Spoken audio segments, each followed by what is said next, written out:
What a frustrating moment for Bangladesh. This is Jahidul Islam welcoming everyone to Cricket Line today. Me alongside with two very young and energetic cricket expert, Faisal Ahmed and Abdullah Al Migdad.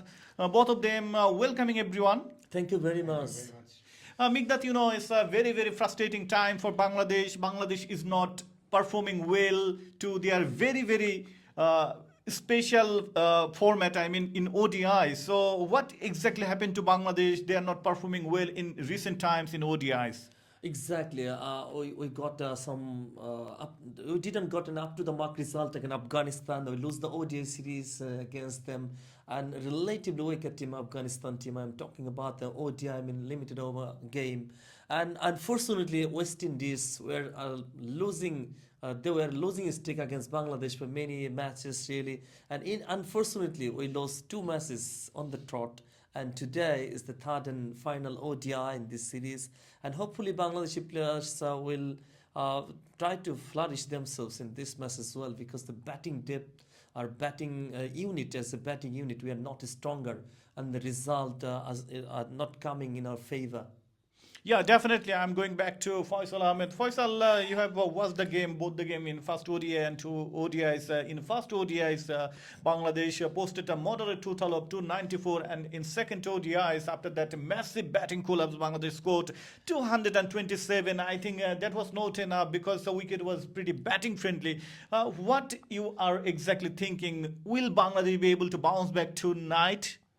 Well, to bounce back in the third ODI, I would like to expect a better and a strong performance from our batters, particularly because in the second ODI, our batters really struggled against the West Indies bowlers. During the match, the commentators were saying that it's a good pitch to bat on, but you saw how our batters given away their wickets, particularly Tanjid Hasan Tamim. He got out. In the same way both in the both match, and also our top orders really failed to take responsibility. So if we want to make a comeback in the third ODI, we need to have a solid performance from our batters and also from our bowlers, because our bowlers also could not put enough pressure on the West Indies batters, because West Indies clinched away the match only in just 36.5 overs. It's really attacking from West Indies, and also a failure for our bowlers to put pressure on them. So I think batters are also important, but also our bowlers need to show their caliber. Yeah, exactly. And I'm asking Migdat, you know that Bangladesh's favorite format is one-day internationals. In last quite a few years, I mean 2-3 years, Bangladesh is not performing well. If I mention the from the 223 World Cup, after the debatable exclusion of Tamim Iqbal, and later part of the year, some political issues involving after the exclusion of Shakib Al Hasan. So both the senior players like Shakib Al Hasan and Tamim Iqbal and Mushfiqur Rahim, and also there is no Nazmul Hussain Shanto. All the senior players are not playing in one-day series against West Indies here in St. Kitts and Nevis. Third ODI is supposed to be started within an hour. What exactly happening? Do you think that with the absence of the senior players, Bangladesh is struggling? Exactly, I'm not agree with you on this point, because you spoken about, and many key players, and namely Shakib Al Hassan, Mahmudullah, and Tamim Iqbal as well, and so Mushfiq Rahim. So definitely we lost 3-0 against. Actually, we got whitewashed result against Afghanistan in the bilateral T20 tournament, when all the key players were available in the series. But we played better cricket with their absence, so whatever we pronounce those names. And in fact, Bangladesh is we got a test good result, and we managed to level the series just few weeks back. And fortunately, really, that those who are upcoming players and are performing in recent past and that they're the future stars for Bangladesh. And you know that every team misses like this, and when Sri Lanka, the Mahela Jayawardene was the key player for them and played for many years, even 1.5 a decade. and as well as like Tilkaratne Dilshan, even Sanad Surya, and with the absence of them, and Sri Lanka took little bit time, but they reunited themselves and rejuvenated themselves and got a better result every time. They're making a good contest in the big tournament, a mega tournament. They're playing the semi-final spot easily, and they're making themselves habituated with playing in a semi-final spot in a mega tournament, especially arranged by ICC, really. And on the other hand, you're talking about the absenteeism of key players, and in Bangladesh, really they're playing well, and hopefully it won't be any sort of effect negatively with the missing of the players talking about. And exactly, this a matter of consolation if Bangladesh win the final ODI, and definitely because we already lose the series, and we are just if we can manage to escape from whitewash, and that can be a vital point for us. Yeah, definitely. Brilliantly said, Migdat. And I'm going back to Faisal. Faisal, you know that in recent times, Bangladesh's performance in ODIs is not up to the mark because maybe Bangladesh is passing their transition period, after that key players, after the absence of those key players. If I talk about Australia's transition period and Sri Lankan transition period back in 2007, especially after the retirement of Steve Waugh, Shane Warne, Glenn McGrath, Ricky Ponting, and some other key players like Damian Martin and Michael Bevan. So Australia were struggling. So does Sri Lanka after the retirement of Aravinda De Silva, Tilakaratne Dilshan, Sana Jayasuriya, Kumar Sangakkara, Mahela Jayawardene, and many more. So it's going to be really challenging for Bangladesh. Do you think Bangladesh is passing their transition period after those five big players? Yeah, absolutely. Bangladesh is now in a transitional period because of the retirement of some key players. But I would like to mention that our pipeline is not that much strong, which I said a lot of time. Because if we could have created a strong pipeline, which would have been helpful for us. Because if you see the example of India, India never goes in a transitional period because their pipeline is so much strong. They have so many cricketers outside the national team who are continuously pushing the batters, pushing the bowlers, pushing the all-rounders of national team. And you know that a player who is out of form for a long time does not last in the national team for India. So we could not build that kind of culture in our cricket. It is our failure, and we have to admit that.